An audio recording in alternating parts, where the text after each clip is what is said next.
Donc petit truc, petite vue rapide des rendus, si jamais vous voulez faire des petits screenshots. Je vais faire une boîte,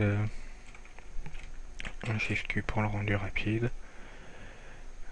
Avec le moteur de rendu par défaut de Max, pour enregistrer une image, vous avez la petite icône ici, Save Image, qui vous permet d'enregistrer au format que vous le désirez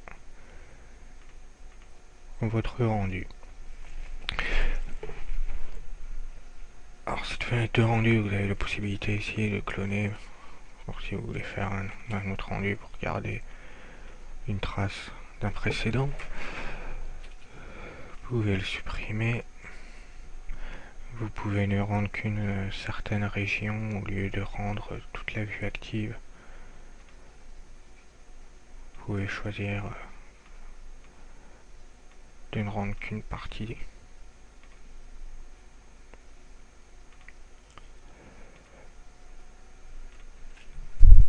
Ensuite, dans les 2-3 petits trucs, si jamais vous appliquez une texture, enfin si jamais vous devez travailler en collaboratif avec d'autres personnes sur votre projet, donc là on va dire que c'est mon projet, j'ai une 3D, une texture, donc peu importe le nombre d'objets en 3D et de textures que vous avez la possibilité de sauvegarder une archive de votre projet actuel qui va contenir un point max ainsi que un fichier de référence de texture.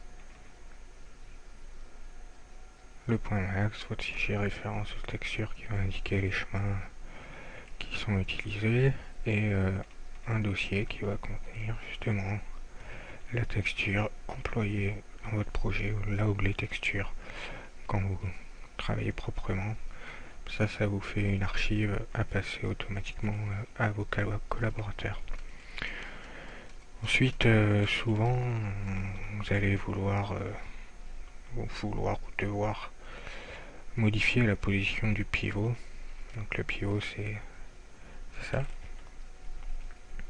Enfin, ça, c'est un gizmo qui se trouve à la position de mon pivot. Donc là, par exemple, si je pivote l'objet, il pivote selon un axe central. Si je voulais le faire pivoter par rapport à cette arête-là, il faudrait que je déplace mon pivot à cette arête-là. Pour ce faire, je viens ici dans l'onglet hiérarchie et je peux ajuster le pivot, affecter uniquement le pivot et je n'ai plus qu'à le déplacer pour le mettre à la position qui m'intéresse. En l'occurrence, on l'a dit dans un coin, on va le mettre dans un coin. Et quand je reviens en normal, je change d'onglet pour valider ma modification. On voit que mon pivot n'est plus au centre de mon objet mais se trouve bien dans son coin. Si je pivote par rapport à cet axe.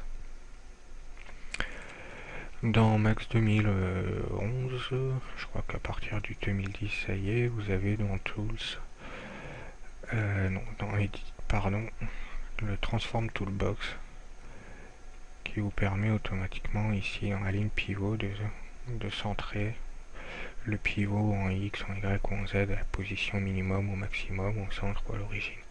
Si je mets un maximum, minimum en X, minimum en Y, ça se retrouve bien là-bas, minimum en Z.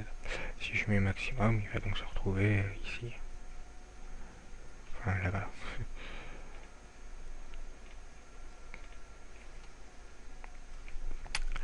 Bien pratique. Donc voilà, ça pour les pivots. Ensuite vous avez quelques modificateurs qui vont être importants quand vous faites de la modélisation. Peut faire soit de partir en principe de sculpture, de partir d'une boîte et puis de la transformer avec tous les outils qu'on a vus. On peut appliquer des polygones.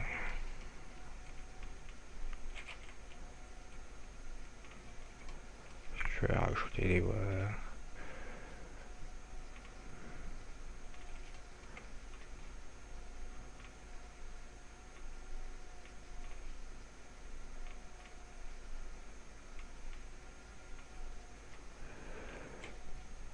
peut y travailler sur tout ce qui peut être la modélisation à partir des polygones, ou alors vous pouvez modéliser à partir de spline, c'est-à-dire dessiner des lignes et de ces lignes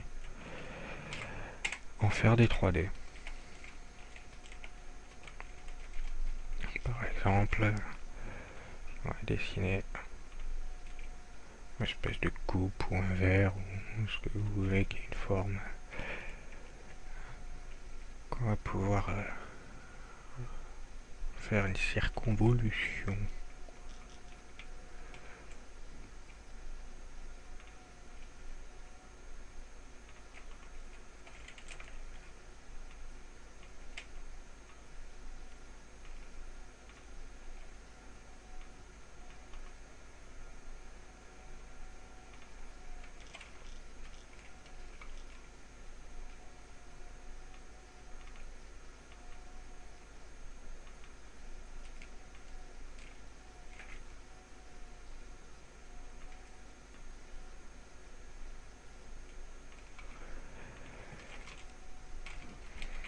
Donc là ça paye pas de mine, hein.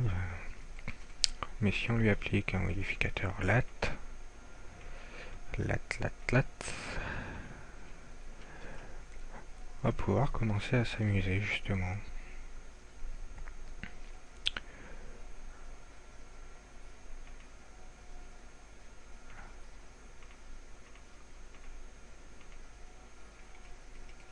Non, max en Y,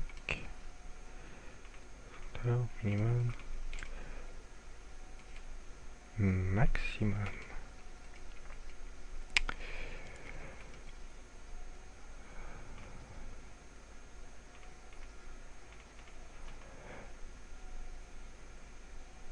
Donc comme ça,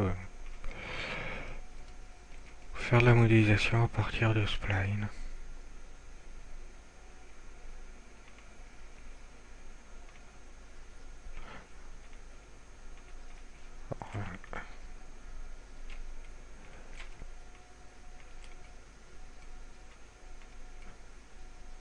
On va venir sélectionner ces faces-là, on les supprime. On va venir sélectionner ces faces-là.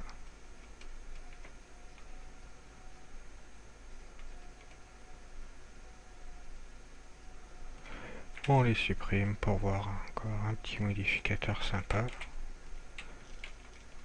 là on voit bien que ça fait juste un plan. Il n'y a pas d'épaisseur. On voit d'ailleurs aussi que toutes ces faces-là sont inversées. Si je fais un rendu, on ne devrait pas les voir. On se remet en vue. On voit bien qu'on les voit pas, elles sont transparentes parce qu'elles sont pas dans le bon sens. On va venir les sélectionner et faire un flip ici. On les met dans le bon sens. Donc ça c'était pour le coup les normales qui sont pas dans le bon sens. Et leur donner un peu d'épaisseur à cet objet.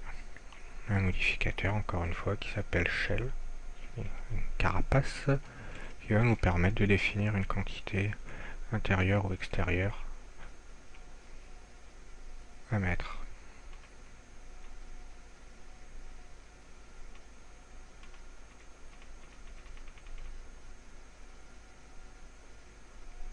Et pareil, on va pouvoir encore définir le nombre de segments qui vont composer cette extrusion, si on veut donner différents matériaux.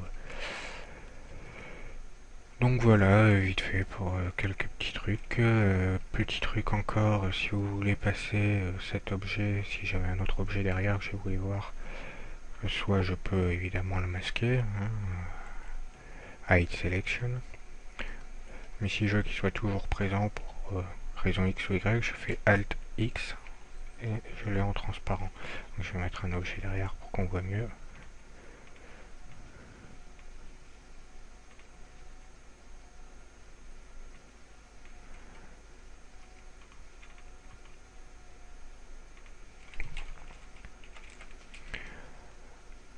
On voit mon objet derrière.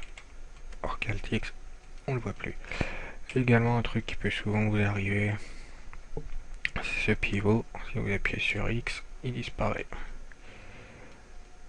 Et là, pour le retrouver, il faut réappuyer sur X. Ensuite, qu'est-ce que... Vous avez la lettre P, c'est pour avoir la vue perspective, T pour la vue de dessus, L pour la vue de gauche, et F pour la vue de face. Voilà pour quelques petits trucs. N'hésitez pas à poser des commentaires si vous avez des questions.